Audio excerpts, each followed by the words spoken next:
Hello everyone, welcome back to the channel. For those of you who don't know, I live in interior Alaska, and this that you can see behind me, it's currently June 27th, technically, because it's 12:40 in the morning. This is how much light there is. Easily you can drive without headlights.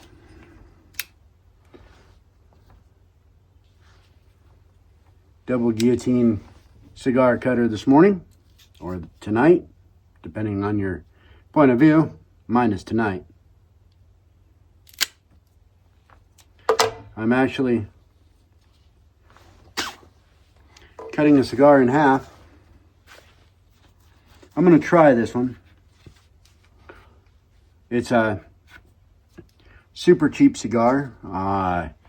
Good Times Cowboy, I think, in the Maduro. I've had the Habano before, and even though it's super cheap, I actually really liked it. It was a good cigar.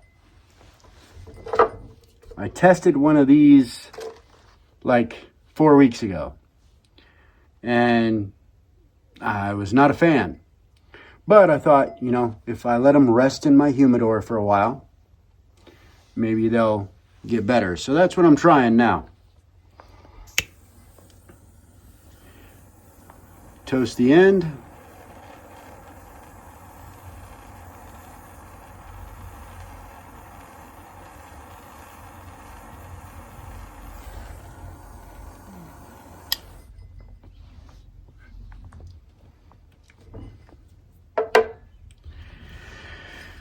Figured I'd give you all an update on what's going on. The last video back, I told you that we'd been evacuated, which was true.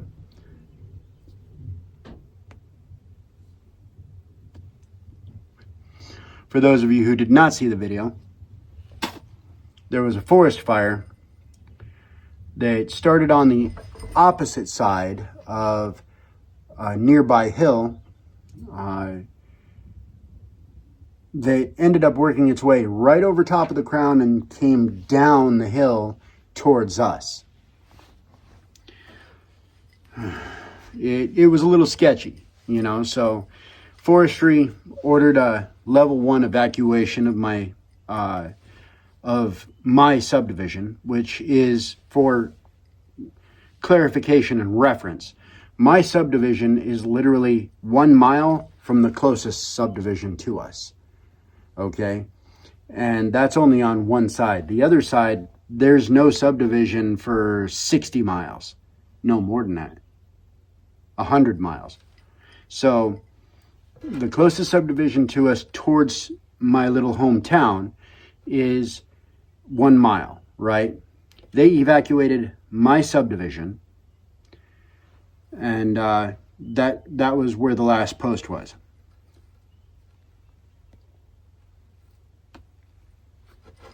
Now, between forestry and this is, by the way, state forestry, and a couple of locals who live there who have heavy equipment right there at their house, the locals beat forestry out there with their equipment. I mean, they beat it out there. They started pushing in a fire line, trying to get things blocked off. Well, forestry jumped in, and they joined them. Everybody tag teamed the whole situation, and in 3 days, they had 4 miles worth of fire line pushed in. Is a fire break. And they were monitoring to find out, to any hot spots that came up beyond the fire break. They were on it. They put it out. They, suppressed it, everything else. So as of now, actually as of yesterday, the level 1, the level 3 evacuation order has been lifted. We're down to a level 1, which is basically you're still in kind of a danger zone, but we don't see any immediate danger. You can go back to your houses, but stay prepared to leave, just in case. So, we're no longer evacuated, technically, at least on level 3. Basically, it's like level 3, 1, 2, 3 is like ready, set, go, right? So level 3 is go. Get the hell out. So right now we're right back to a 1. They're monitoring it. They're keeping an eye on things. There's no smoke that's been coming out today.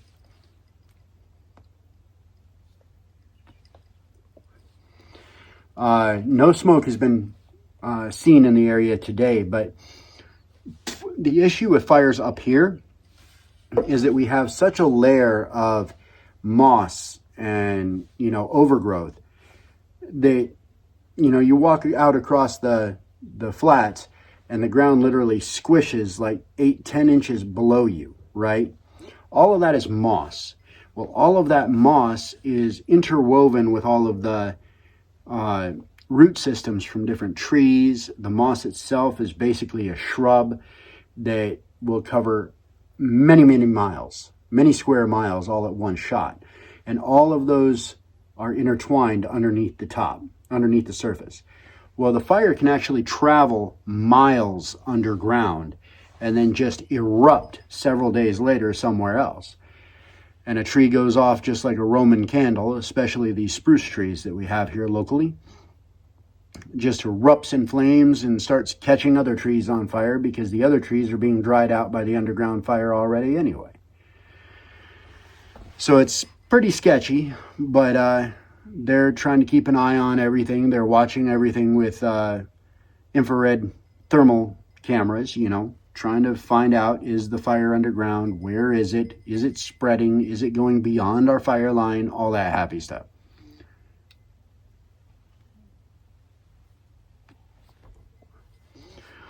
But as far as surface fire, there didn't seem to be any the last couple of days. We got a good hard rain for a short period of time, but the fire had already laid down because the air temperature was cooler than it was that first day, especially Saturday, Sunday. The air temperature was cooler by about 20 degrees. There was almost no wind for those 2 days, and it just caused the fire to kind of lay down and calm down and chill out. So that really helped. And then rain on top of that, even if it wasn't a whole lot, it was still enough to make a serious difference. Plus, we got a good solid rain in the middle of the night last night. That helped a lot. So, forestry, the people who live there, Mother Nature, they're all cooperating, and it's fantastic.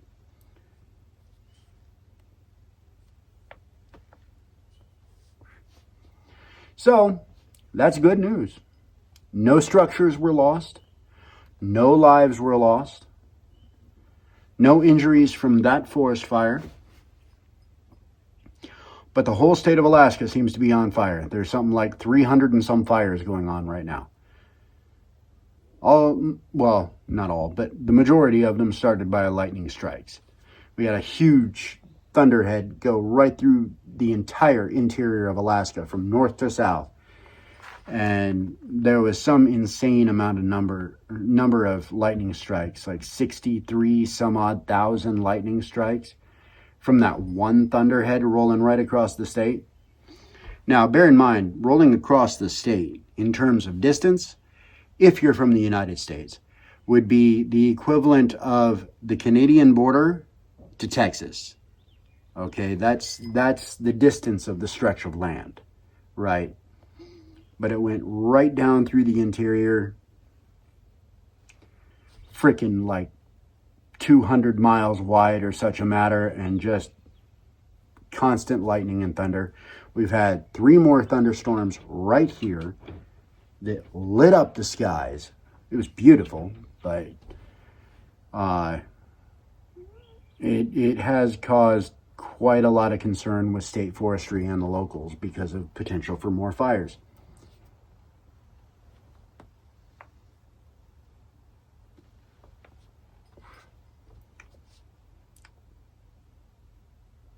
It's better than it originally was, by the way. Better than it originally was. Still not really what I like,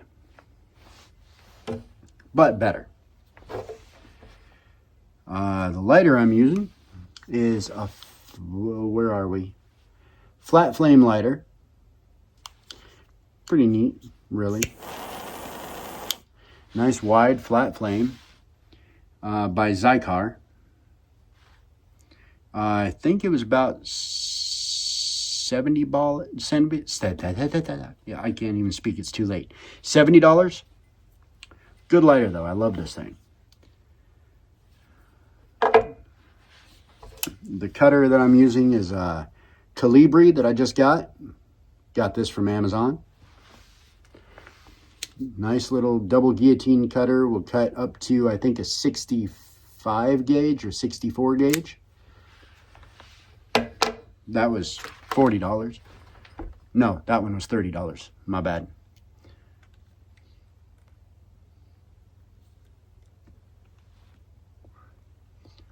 I've got a deep V-cut Calibri that I keep in the truck for the larger ring gauge cigars. I like to use a V-cut in those. Just a personal preference, nothing more.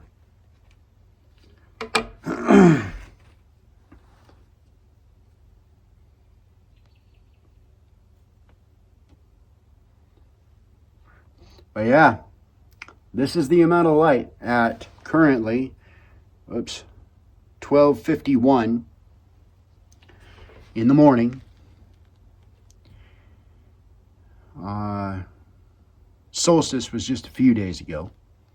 So, you know, we still have tons of light, as you can see. People don't understand. It is daylight 24 hours a day for like 2 months solid. 3 months solid, actually. So if you can't sleep with daylight going on and you don't have blackout curtains, you're kind of SOL.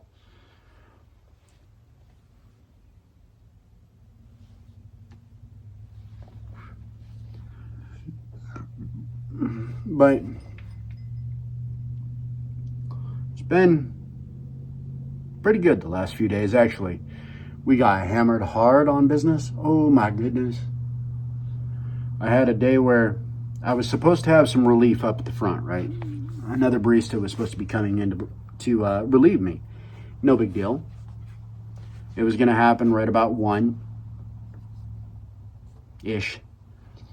Well,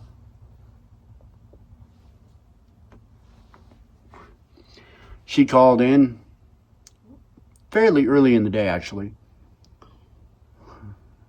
and let us know that she was sick, so she couldn't come in.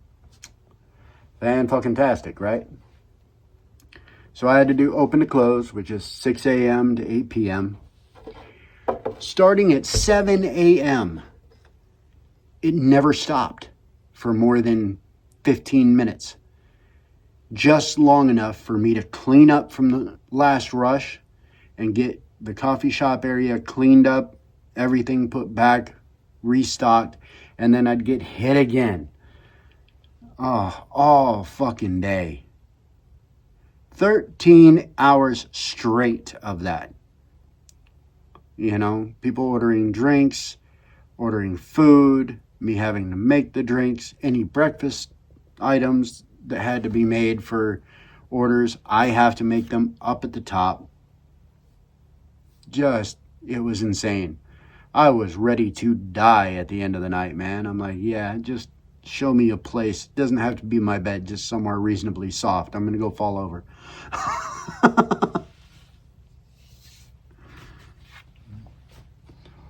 And then I still had my other job to do before I was completely done. It sucked.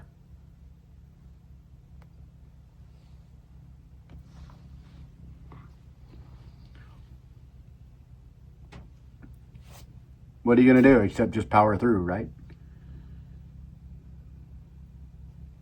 It's all right, though. Everything is all good. things are going pretty good. I mean, the business, like I say, it's going gangbusters compared to even last year. We're up, anywhere from 30 to 34.7% better as a daily average than we were doing even last year. And last year we got hit hard. I mean, we're getting to the point where we're not able to keep up between the front and cooking everything in a food truck. So here pretty quick, we're going to have to actually build a real kitchen, I think. And maybe hire more people. That's a pain in the butt. But, especially when you have an established team and you're trying to hire somebody that will be able to mix and mingle with that team and do their job and work together and become a member of the team. It's difficult to find somebody with I wouldn't say difficult. That's really the wrong word. The difficulty comes with trying to intermingle an existing team and a new member, right?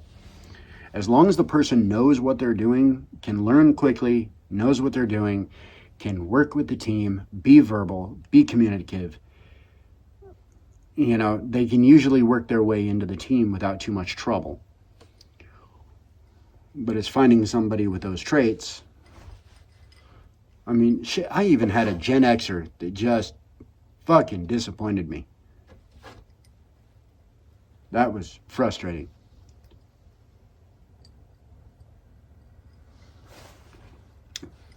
Oh, libation.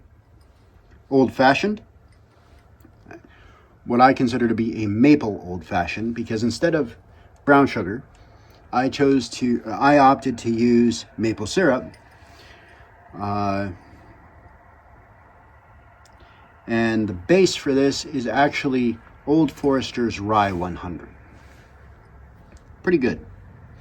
Not as good as an Old Forester Bourbon 100 for a base on an old fashioned, but still very good.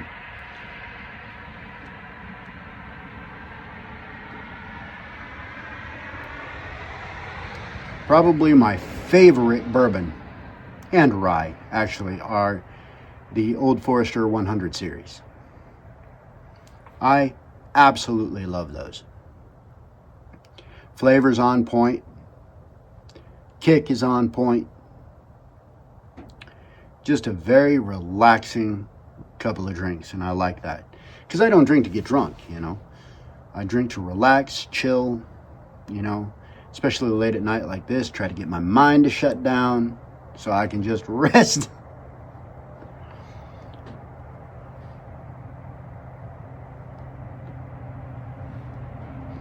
But yeah, things are looking up. They're looking good. We got back into the, we've been allowed back into the house. I'm going to be taking the boys there, as a matter of fact, tomorrow night, or tomorrow afternoon, and the boys and I are going to spend the rest of the day and the night there tomorrow night. Because my wife is having a ladies' night here. I don't want to be any part of that. I don't even want to be close to it. 15 women in one fucking room? No, thank you.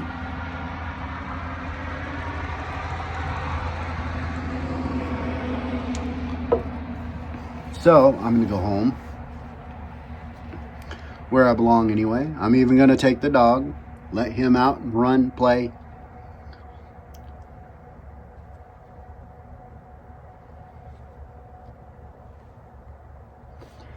It's going to be a damn fine night. I am really looking forward to that. I got the water running out there again, so that part isn't even an issue. These are much better after they've rested for a month. That's how I feel about it.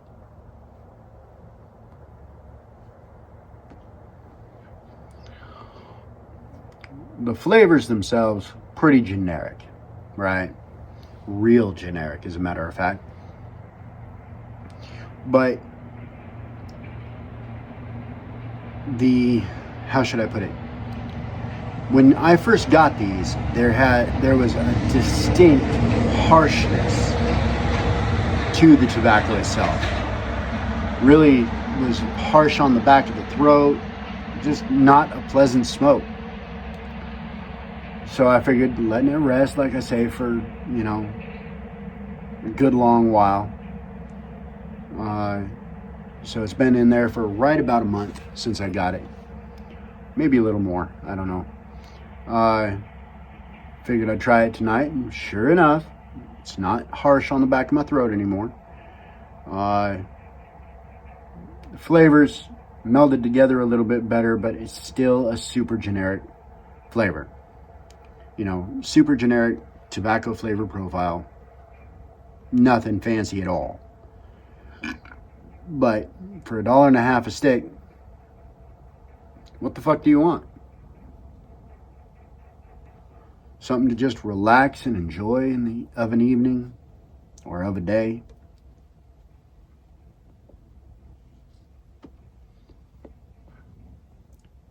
It doesn't matter if you puff it hard, if you puff it slow. You're not really wasting anything. So, pretty good.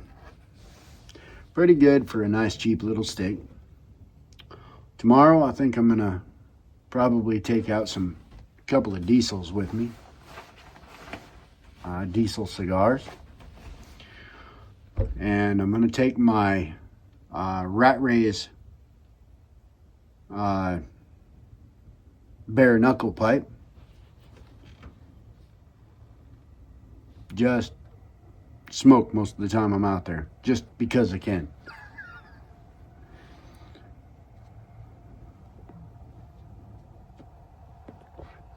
Enjoy my last day of freedom before I gotta get back to work. One real day off in, 2 months? Or two full days off in 2 months? Honestly, it's nowhere near enough. But I got good sleep last night. Got good sleep. That's the important part. Because, god damn, I'm telling you what, 4 to 5 hours of sleep a night on average.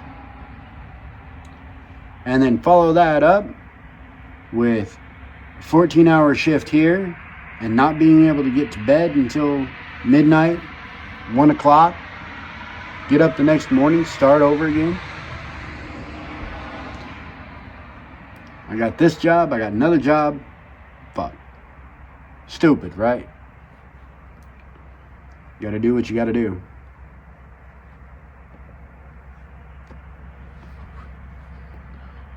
You can survive on 4 to 5 hours of sleep a night. You do not live, and you most certainly do not enjoy your existence. So, facts. This is a long fucking video, and I'm just carrying on. So, I'll let y'all go. Take care, y'all. Love you. Peace. I'm out.